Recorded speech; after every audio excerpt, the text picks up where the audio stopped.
still today? Is that its purpose? Public broadcasting in state in Canada. I think that any state-sponsored public broadcasting doesn't exist unless the state finds it valuable. Yeah, I think one of the advantages of public media that is autonomous and created by citizens is that it is not beholden to the interests of government. It has other problems. We have another question. Yes. Yeah. Hi, my name is Miraj Khaled. I'm from Mexico. First of all, I just wanted to point out one news blog from here in Vancouver. It's called nowpublic.org or .ca, I think. It's like news is now public. So I find it very interesting. And, It's called, say it again. nowpublic.ca or .org, something like that. And it's a news blog, like citizens media kind of thing. Yeah. It's now public. Now public. Yeah. Okay. It's from Vancouver. And my question is like, is in actually in two parts. The first is like, I was thinking like, does the public really care about public media right now? I mean, yeah, I mean, we care and our older generation cares. Like the current generation and the teenagers, those who will be the future consumers of media and everything. It seems they are now mostly maybe consume goods like music or video games or all this kind of thing. But what is the percentage of them that they read, or maybe blogs also, but not maybe the news blog, mostly like MySpace or social networking kind of thing. But how much of them are really going to consume news and all this kind of public things that going to influence them in the future? So one of my question is, does they care? And one of the second thing that just want to I was interested is like in the U.S. In the Congress, I think there is a kind of a pending bill about net neutrality that says that the content producers would pay the carriers depending on the traffic that they generate. So that would really affect the future landscape that you have been portraying, like if the video blog or video, this online TV, this kind of thing. So if that bill goes through the US Congress, what would be the future landscape? I mean, that would be totally, I think, change the dynamics of this future new media landscape. So, Yeah, actually, I don't know the status of the net neutrality bills, legislation stuff, since what any of that's looking like since the midterms. But those are two really important big issues you brought up. One is demographics and today's public broadcasting, and the second one is what's going on in the U.S. with net neutrality. I would actually encourage you to look at two sites to get current information on the net neutrality if you're already into that issue, and one is freepress.net, and the other is hold on, I'm not going to remember it. It's the Consumers Union site for activists on media policy. Do you happen to remember what it is? Well, SaveTheInternet.com. Well, SaveTheInternet.org is good for net neutrality, but then there's Consumers Union actually runs a really good website on media policy issues generally, and I think you can probably just Google around it until you get there. But Hear Us Now, thank you, HearUsNow.org, yes. So I think that's where you can find it out. But just for those of you who are not already listening about net neutrality, this is a big, messy issue, and I actually don't think, my guess is the legislation is not going to go forward because it's there's a kind of gridlock among different policy interests. But the question is, are providers going to treat traffic equally, or do they get to privilege some traffic over others? And there's lots of different ways that providers could favor some businesses and some voices over others by different techniques. How you legislate it to make sure that that won't happen, I'm not sure, because a lot of that stuff is actually going on now, and it's largely invisible to people. You can do some forms of limiting unfair treatment by providers on the internet, but that's going to be a continuing challenge. I don't think that will ever go away. Is trying to figure out how we're all getting the same kind of service.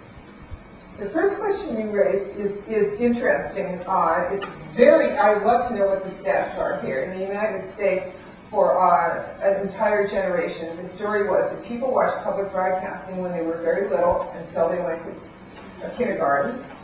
And then they basically left public broadcasting until they were in their 30s, and then they came back and then they watched it. And what's happened since is that they still watch it until they go to school. And in fact, some of them watch it until they're about 9 or 10, but they don't come back. And the older people are dying. So public broadcasting is worried about their demographics. And this is where they have this problem with needing to, they depend on membership money. And that membership is all older people. In fact, it's all people over 60. To stay alive. And those are also the people who are, there's a lot of those people who are, those are the Republicans who are sitting on the local boards of stations who then call and complain to their congressmen if budgets get cut. Those are really important people to the system. And they really want their mystery, you know, and their Lawrence Welk and whatnot. And then, you know, you need to be edgy and interesting to a younger group of people, but those older people don't want to tune in. And, you know, they're all upset about that. The other thing that's really upsetting is that younger people are not really interested in the habits of television that older people are interested in. So they're looking at different screens and they're watching in different ways, and they want a lot more control over what they're watching, and they also want a lot more input into what they're seeing. They want to be able to help make it. So this is where that mindset is very, very disturbing to a lot of people who are still programming to the older people. A lot of the older people who love our public broadcasting in the U.S. are not interested in being participants. They really are not. They like passive television. They want to just get the good stuff and make sure that, you know, it's not going to be too upsetting to them. So, you know, public broadcasting in the U.S. does not have the luxury of not paying attention to its core membership audience, because they are absolutely central to the budget. And it puts them in a terrible position to innovate and to attract a younger audience. I really would like to know what it's like. You have information. I think there's a question over here, and then I'll go back here. Please, go ahead. Hi, my name is Kay Berkfield, and I'm a young person in communications. I'm very much interested in YouTube and what's going on YouTube. I've been observing a lot of what's going on in there, and I was just wondering if you think that in the future, that structure of YouTube, where it's genuinely interactive and essentially it's a bilateral communications technology. Do you think that in the future, like what you were saying earlier, to answer that gentleman's question, do you think that this will eventually influence the structure of mainstream television? Whereas like now it's like very top down and there's no, like, would you care to make any predictions of what might happen? No, I wouldn't make a and under no circumstances would I make a prediction, and neither would anybody else in the business who knows what they're talking about. All of us spend a lot of time reading information, almost all of which is crap, trying to figure out what the heck is going on. No, none of us have any idea, and it could very well be you who comes up with some really cool innovation that will change the business model tomorrow. Google doesn't have any idea how to monetize YouTube, really. They're trying out a bunch of things. They spent almost $2 billion on the bet that you'll figure it out. that people will keep figuring out what they really want to do with this stuff. And that's why I say this is so nascent. This is the very beginning of a new way of doing things. One thing I'm not terribly concerned about with this open environment is having it devolve into a non-interactive platform.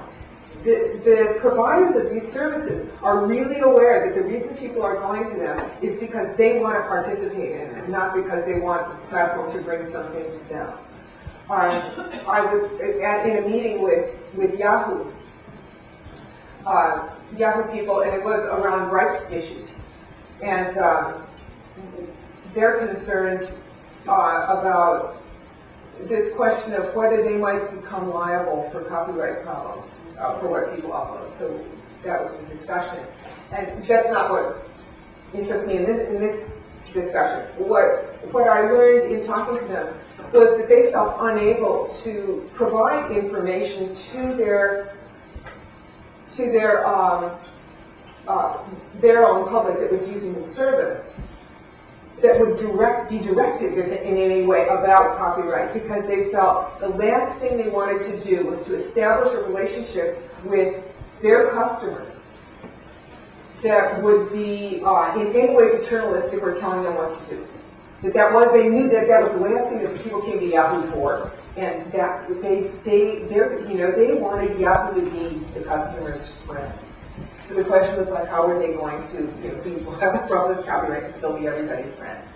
So I just say that to you to say that I think that the people who are running these services are really concerned to try to figure out how to find a way to monetize them, but not give away what they think is the core feature of them, which is that they're participatory. The problem I've been trying to address today is what will it be if you care about not only participatory but public? Question over here, and then we'll come back in the center. Hi, I'm a communication student. Thank you very much for being here. I'm sorry, I have slight hearing problems, so I really appreciate it if you speak louder. Sure.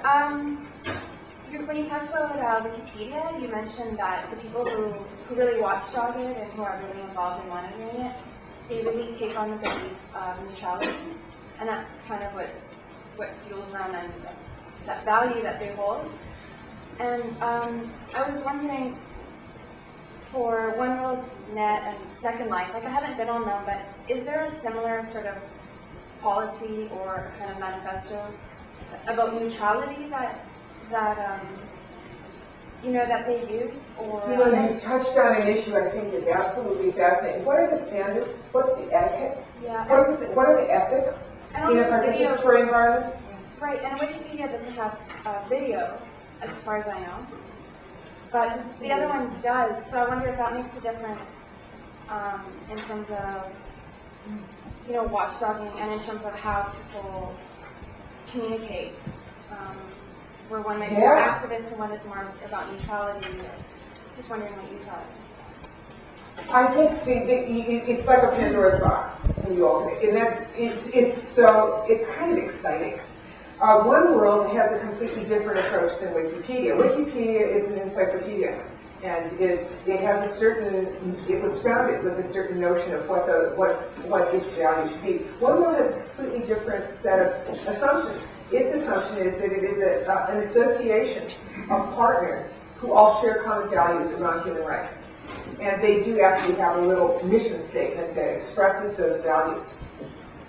So they're not telling you everything that happened in the world. They're telling you what their partners think is important given their values, and what they believe is holding their site together in terms of standards is the values expressed by their partners, and the monitoring is done, and it is a monitored and moderated site. It is not a completely grassroots participatory process like Wikipedia. You enter news in there by becoming a partner, and the partners have to be voted on by national boards of One World in all those 12 countries. And your material then goes to editors. That is then posted, and then people can comment. And now on the television site, anyone can upload, but there is a moderator who is looking at the stuff so that porn doesn't go up, so that defamatory stuff doesn't go up. So it is a moderated site, and it's moderated around values, and they don't claim to be producing objective material. They claim to be giving you the material that their partners believe is accurate, timely, and important for you to know of. Right, but they are used by news sources. I'm sorry. You said they were used by news sources. They are. In fact, they're one of the top 4 news sources on Yahoo. So a lot of people do trust them. And their attitude is we're not traditional journalists. We're a new kind of news that's generated through civil society, through nonprofits sharing those human rights values worldwide. So that's another set of standards. And then you mentioned one other one. Second Life. Second Life is good, and you will just have to follow that. Second Life is a commercial enterprise. It is intended to make money, and it's intended to make money both for the people who are avatars in it and the people running Second Life. When you click on Second Life, you can see how much money has been traded that day. It's an astonishing amount of money in real dollars.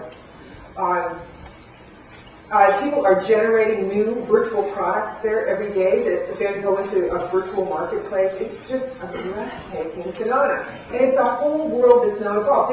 They've run into all kinds of new policing problems of the avatar behavior. They're solving sort of all the civil society and repressive apparatus and state issues that you haven't realized in Second Life. And they're doing it as they go along, so you can kind of watch it in real time, see what their standards of behavior are becoming. I think in every one of these new public media sites, there are different sets of problems. Thank you. But there has to be a lot. Over here, please. Sorry. Oh, I'm sorry. The one up front, and then I'll come to you in a minute. Okay, Allison, please. Thanks. I'm Allison Beal from the School of Communication. I was very interested in your discussion around the demographics of participants in public media. And it led me to wonder about what else is known about those participants, specifically in terms of their social capital, their incomes and education, and also perhaps their geographic distribution. Because one of the things, of course, that Canadian public media were supposed to do, although they never have, in addition to representing, if you like, a state-centric model of society, was in fact to provide access to communication to the whole population, despite the problem of geography that's always alluded to here in Canada. So I'm just wondering if anything else is known about those participants in public media that would allow us to assess its social reach beyond the demographic issue. The age issue specifically. And the second thing I'd like to know is to what extent the public media that you've discussed this evening are active around or concerned about the problem of state surveillance of people's use of media. People's what? Use of the media, of them in particular. Right. The first question, don't let me forget the second one. First question is about what do we know about the people who are forming these publics? And all the evidence I know of is basically one step up from anecdotal. Survey monkey type of research, you send it out and then you see what you get. The data that public broadcasters work with is also bad, but it's so much better than anything we know from the internet that it's there's a greater degree of sobriety to what we can learn. In America, people are very concerned with public broadcasting. They point out that it really does reach all sectors of the population and reaches disadvantaged and underserved audiences to a greater degree than are representing the population. I'm sure that's not true on the internet. But what are the exact dimensions of that? I have no idea. One World is an example, and Global Voices are two examples of incredibly international blogs. I heard from an African blogger last week that Africans spend as much on their internet access as they do on food in any place that there is internet access. And they get crummy internet access for it, but they are willing to go to incredible lengths for it. And apparently, if you take a look at Global Voices, that's certainly true. Africa is a place where the internet is a primary source of information. So some of your one's assumptions about the internet world are sort of, there's counterintuitive information out there. One world has been, for instance, extremely important in rural India. Not always on the internet, often on cell phones. Accessing, when even having one person who can access internet information transmit on cell phones. You have critical information such as weather reports to areas that have no other kind of reach. So you do, I think it would be hard for me to imagine that you don't have a more privileged sector being online, and especially on anything that looks like Second Life, on anything that involves broadband, on anything that involves video. I can't even, I have a computer that's now too old and too gucked up to even download Second Life. I have to watch it on other people's computers. But do I believe that this, I said that one of the issues that I think we're looking at is how we replicate our meat space inequalities on the internet, just as we have on every other form of communication. We have greater opportunities to not replicate them, but will we take advantage of those opportunities? That's a choice, I think. One of the things that appears to be true so far is that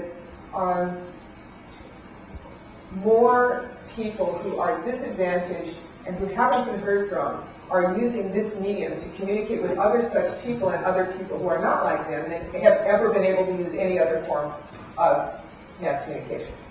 So it is a highly valued medium.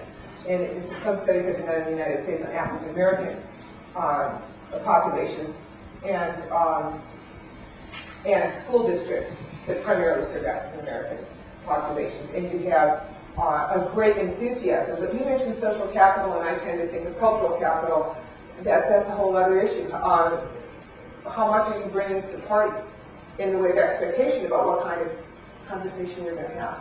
That's another way that we can easily replicate our inequalities in our new environments. The other question you asked was the surveillance issues. We have certain think tanks and organizations that are extremely concerned in very effective ways about surveillance. And one of them is the Electronic Frontier Foundation, and another is an organization called EPIC, Electronic Privacy Information Center. They do absolutely killer research and killer activism around it. And it's worth doing. A lot of it is really, really, really arcane. And most people who use the internet have no clue. They just have no idea how open what they're doing and available what they're doing is to anybody who really wants to know. I'm actually not so worried about governments. Our government is absolutely pathetic in terms of knowledge of how to use ordinary digital technology. I'm much more worried about sort of electronic gangsters. We're about ready, I think, to adjourn to the tech gallery very shortly, but there are a few questions remaining, so I'd like to come to the front and then come back to you. Okay, please. I'm just wondering, kind of the participatory media seems to be fully adopted by corporate, which I think is Quickly. Yeah. Seizing upon it and so quickly, so much more quickly. Yeah. Public broadcasting, yes. Yeah, and I'm kind of Not the broadcasters, yeah. but the advertisers. Yeah, but even like NBC starting to, the CBS's, and they're kind of they're starting to co-opt it, which I think is really not a good thing. We don't want them to do that. So I guess my question is, do you think that public media or autonomous public media can create a kind of viable alternative?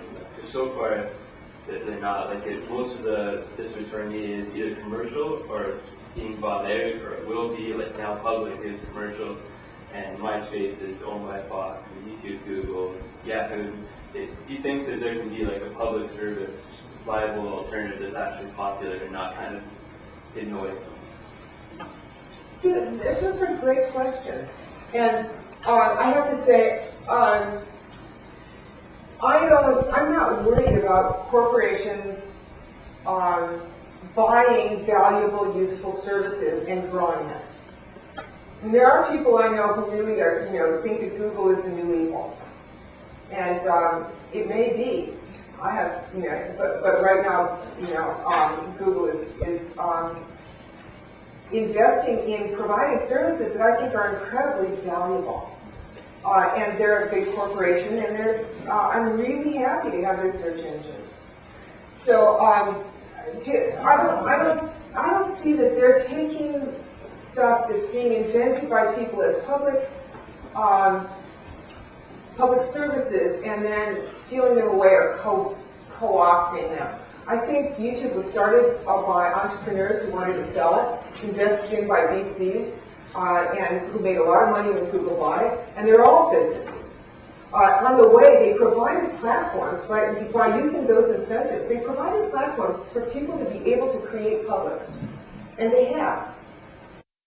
The question that I'm looking at is, what happens next? And that's why I have that slide in there that says, is it time to relax? Like, does it just all happen by magic?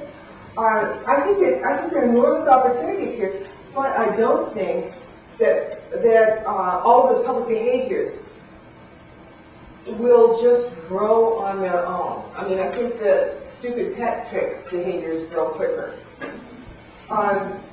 If you take a look at all the examples I showed you, One World and Witness and Densho and the experiments of public broadcasters, those are all backed by private foundations and by state subsidy. Wikipedia is an interesting example that's not backed by, it's actually not, that is a nonprofit that has its own little foundation that was started with some money from somebody who got rich in a .com. But it is not, it's, a bunch of the Silicon people love it and have helped to keep it alive with its 3 employees. But if you take a look at all that, I think that's kind of a statement that there's a bunch of projects out here that are going to continue to need some kind of support and goodwill. That it's not that Google is not going to make that its top priority. Google actually gives grants to nonprofits, and it gave a grant to One World for a while to have One World be sponsored links on Google. So you will continue to have that kind of charity goodwill on the part of very large, filthy rich corporations. But no, I think it's kind of up to us to build public spaces, and I think some of it can be built on volunteer work and goodwill, and some of it is going to need some social tissue to keep it alive. And I just don't know. That's what I look at, the assets that public broadcasters bring, and I think they're kind of a natural resource here. If they could pick up the leadership baton and run with it would be great. Thank you, and we have time, I think, for what I'm going to say is the provisional last question from this very patient and very passionate spokesperson. Go ahead. My name is Maura Masasaka. I'm a student from SFU, and I just wanted to touch again on, I guess, the youth issue in that I'm interested in how media literacy kind of works with participatory media and plays a role in developing these values. And I'm just wondering if you know of any sort of on-the-ground media education programs that have been effective in targeting media or youth, not only in just media literacy, but the production of new media, and if any of these sites are youth targeted. There's a site called listenup.org that is an aggregator site for youth media, and the people who run it are wonderful resources if you're interested in finding out where the cutting edge is in youth media. There's a project that I actually think is so cute, and it's called scenariosusa.org. And it's a, project where they go into high schools often high schools where kids are not permitted, this is another great state policy in the U.S. where there are states in which children are not permitted to learn on sexual education. And it's only permitted to learn about abstinence. Those are usually the states that have really high STD rates. Anyway, they go into these high schools, they offer kids a packet of information that they won't read in school, but they can take home and discuss with their parents about some reproductive health issues or HIV.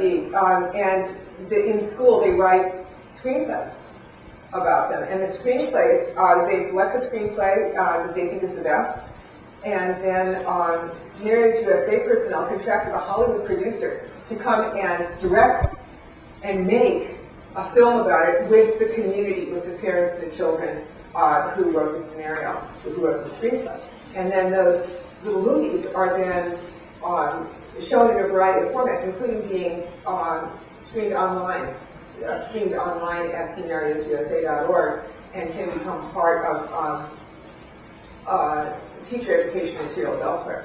But I do think that media literacy has a really, really bright future, because you can now do media literacy around teaching people to make stuff for a participatory environment instead of teaching them about how crappy popular media is.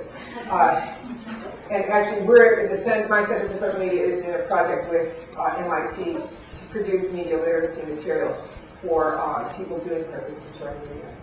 We're in the very first stages of that too.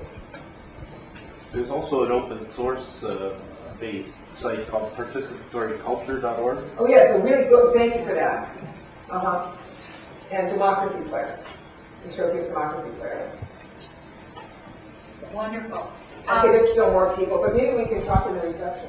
I think there's one last, does someone just shoot up with a question? Yeah, my name's Craig Dean. I work on indie media at 3rd Street in Seattle.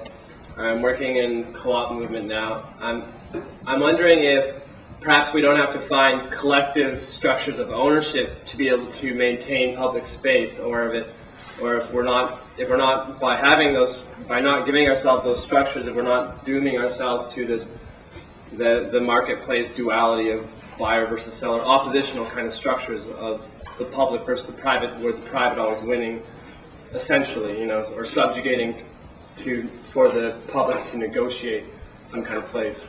Once again, not to harp on a theme, but public broadcasters bring this huge asset of the trust brand, CBC, PBS, NPR, and they could argue that they need their resources to develop platforms that are protected platforms that do provide opportunities for people. So I don't know whether indie media provides instructive examples in the successes and failures of providing such platforms as well. But it's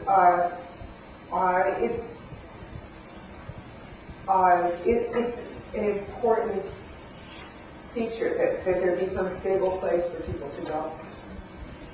Yeah. Thank you. These are wonderful questions. I'm going to suggest that the dialogue may continue. You are invited to join us for a very informal and modest reception in the Tech Gallery. Patricia very kindly agreed to stay around for a little while longer. On behalf of the Spry Foundation and SFU, we'd like to thank you very much, Professor Aufderheide, and a small